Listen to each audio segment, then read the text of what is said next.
Next speaker, is old friend to many of us, Mr. Jim Pick, who is right now a freelance independent developer based in Victoria, Canada. In the past, he worked at Protocol Labs on various teams, including the Filecoin team. And these days, he's mostly working with FEM. He also runs a small storage provider.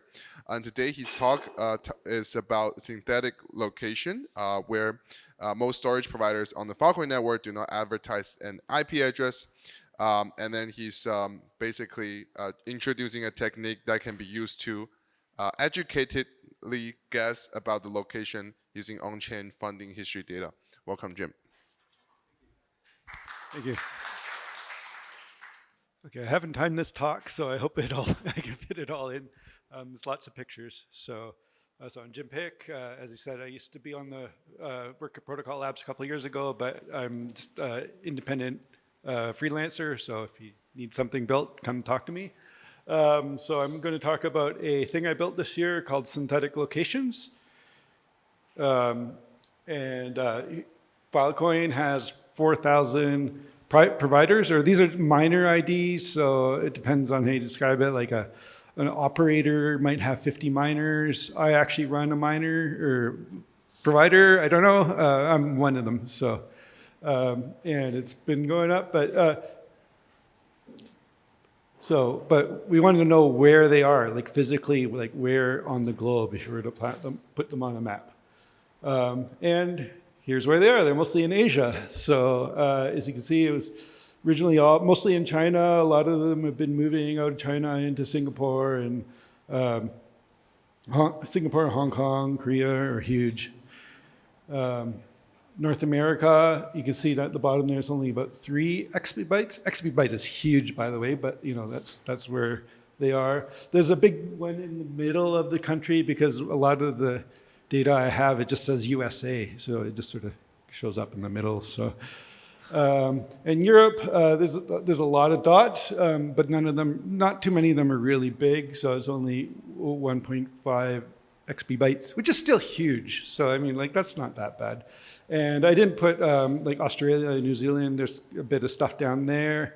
There's not really much in Africa or South America yet, but maybe it'll happen. So how do we get these? I didn't go out and ask all these people where they are. We just went for the IP addresses that were available. And that's really the only thing that I can do analysis on right now. So IPs, when you start up Lotus or another implementation, they basically advertise 2 ways on the chain. They're DHT, which is sort of off-chain, sort of like how IPFS does it. And then there's on-chain, they actually register, send a message to the chain, it gets baked into the chain, and you can look it up. So basically, I've built scripts in JavaScript, and they actually run in these observable HQ notebooks, and actually run these on the server side that go and they harvest this stuff continuously. So I do the DHT, which is off-chain data. I've just been running them for a year and collecting a big database of these. And I also scan the on-chain data continuously as well. And then once I got all the IP addresses, I do lookups with them with commercially available database lookup services. So I'm using the Maxmine GeoLite 2, which is like a free database you can download that you can take most of the IP addresses in the world and get locations for them. But that doesn't work really great for China. So thanks Will Scott, he gave me an API key for Baidu, and I can hit the Baidu API. And so that's very important because China is actually most of the storage on the network. So we have, it's okay. And then once I've got like sort of city level detail, I still want to like arrange these into like a hierarchy of regions. So I've got some more notebooks which have some fancy mapping code. And I've actually got different people I've talked to have different requirements for the hierarchy of how they want things built. So I have one that's like continents and then countries and then subregions. And then some people just want the countries as the top level. So, and then at the end of this whole process, I published the JSON data out to IPFS. And I've actually got a little IPFS cluster I run. It's got Singapore, Germany, Canada, and it actually goes into Pando too. So everything goes together. And so you can go here and get the data. And if you go to the provider request, there's a documentation on where to get the data. And there's a lot of JSON files, looks like that. I chose JSON just because it's easy to pull in and do these little visualization notebooks. So here's one to make the notebooks I do is visualize. And there's the power on the network. Now, you can't really see it. So here's Asia, here's North America, Europe, Oceania. But here's the problem, no region. The majority of the power on the network, there's no IP address associated with any of the miner IDs.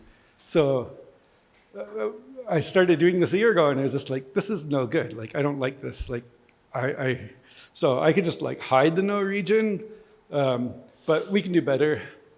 So the problem is most of the capacity on the network is big operations that are just sealing committed capacity sectors. They're not doing deals. So there's really no need for them to advertise their IP addresses. They can operate and get block rewards without revealing their IP address, and it's just a bother to them to advertise their IP addresses until they're trying to get deals. So, and they're not. So yeah. So I wanted a fix for this so I could get better reporting. So this is my fix. There's a little checkbox on my visualization.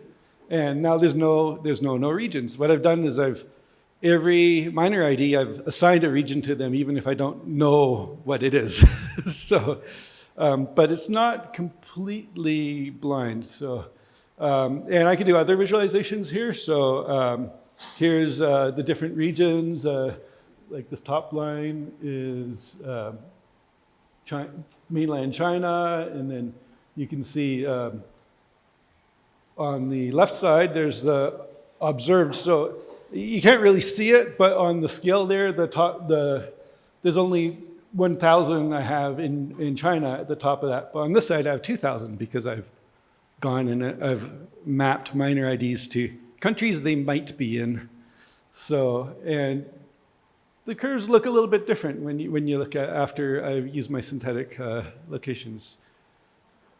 And similar for quality adjusted power, that one tops out at 3 exabytes, and this one tops out at 8 exabytes. So they're different scales, these graphs.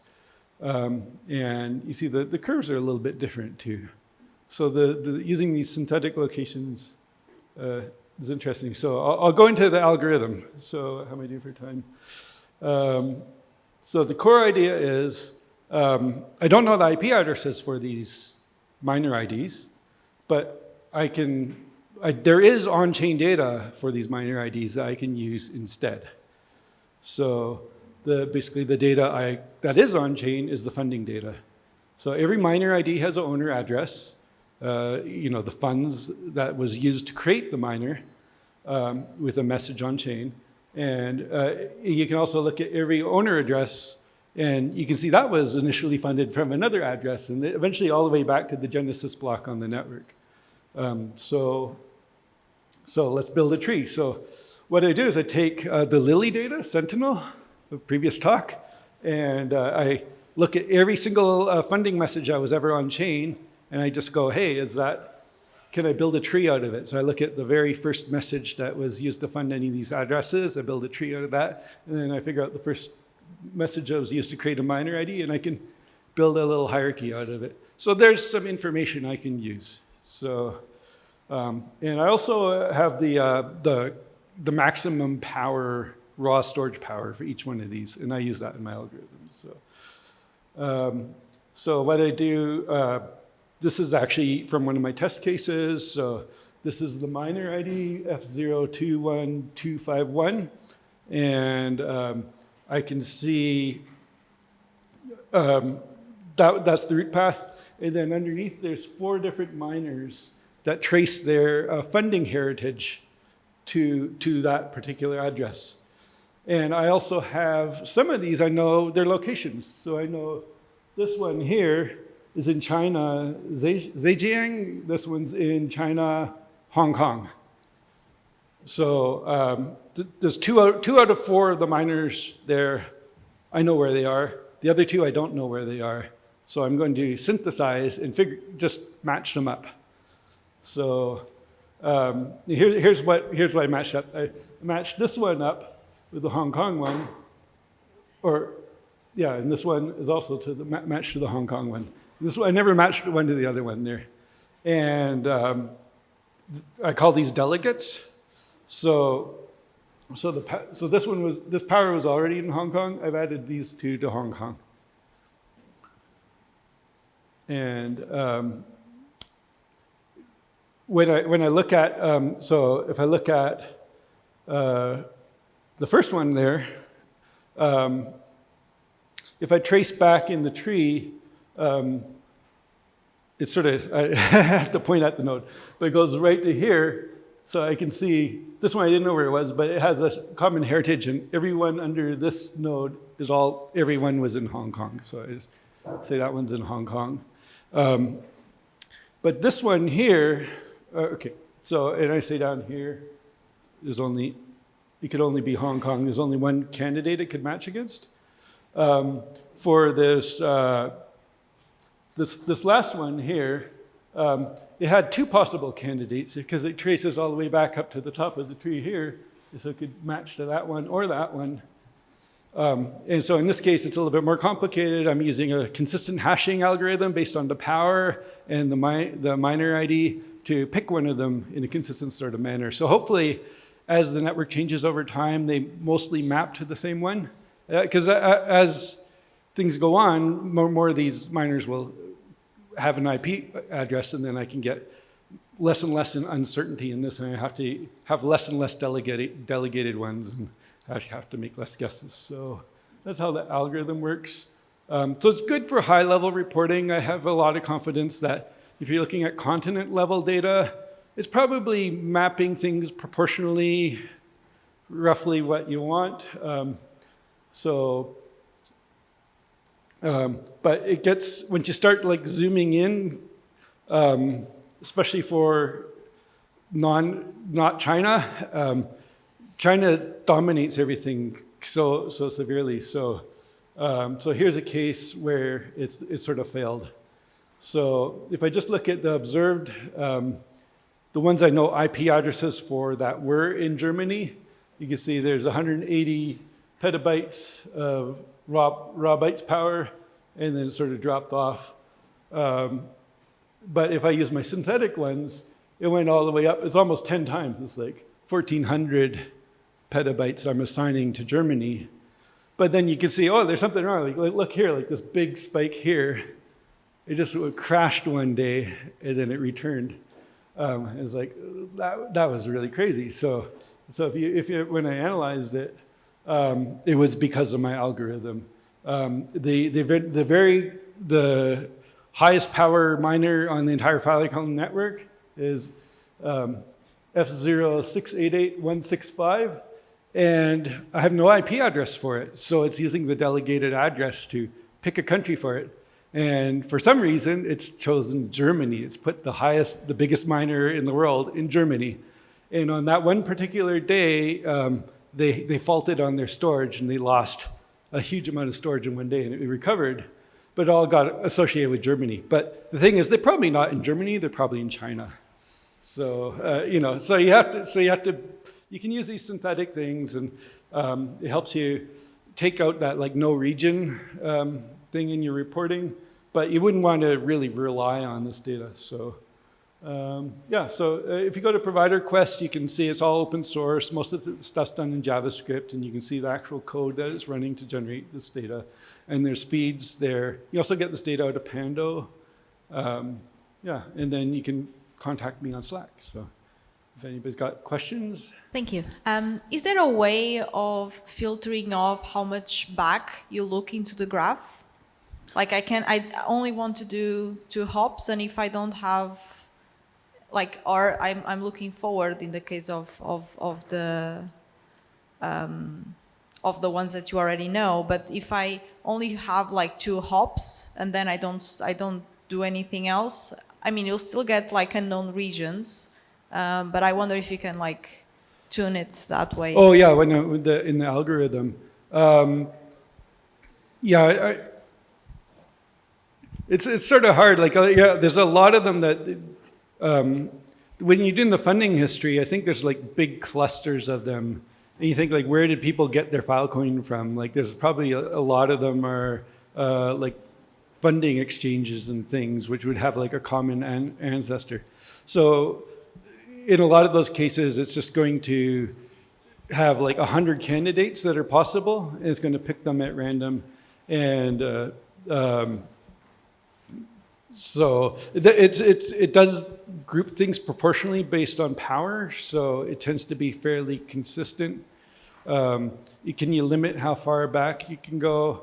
I think the problem is like if you only go so far back, you might not have any candidates. So Yeah, so it's a balance of how much you go back versus how much empty miner IDs you'll get, like, or miner IDs that have no region. Yeah. So I think in a lot of cases, it's just going to be the selection is going to be proportional on where the power is on the entire network. So like the ones that go back high in the tree will be, a lot of them will be mostly in China. They'll get a map to, or yeah. So I believe pub/sub messages optionally contain a from field that would contain a peer ID. Have you thought about looking at that and mapping it to the IP addresses on the DHT? Yeah, I'm not really sure. That might like, not be a very Web3 thing of me to say, but just an idea. Yeah, even if you get the, I guess if we can get the, but can you really guarantee that the messages are coming from the, it'd be interesting, yeah. I was also thinking of like latency, like can you have like a lot of nodes scattered around in different geographies that maybe see the messages before other ones, and then you can say, oh, well, these ones are probably coming from China or somewhere else. But there might be things you could do at that level. This is just a follow-up to what Forrest asked, but I do have a PR open in Sentinel locations that you can pick up. It's been open for a few months. You can improve on it, or you can use Forrest's tool called Surveyor, and it will probably give you a better result. But yeah, yeah, I mean, it's if the more information sources you can put into it, the better you could improve the. So the system is really dealing in uncertainty. So if you can find any clues, you could feed it into the algorithm and do. I noticed when you change the algorithm, it can change the numbers quite dramatically because there's so much uncertainty in the current network. And that's been a problem for some consumers of this information because like I changed the algorithm to improve it.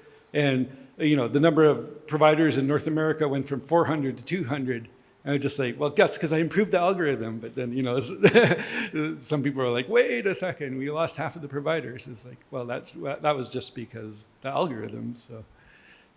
Yeah, I'm curious if you've computed some kind of accuracy metrics, like doing train and test subset and applying the heuristic in the test subset to check how... Yeah, it's really difficult to do sort of a training approach with it because most of the providers have not unmasked themselves. So it's like you're comparing uncertainty from before to uncertainty now. I think over time, there's slowly IP addresses there's a trickle of IP addresses being attached to these.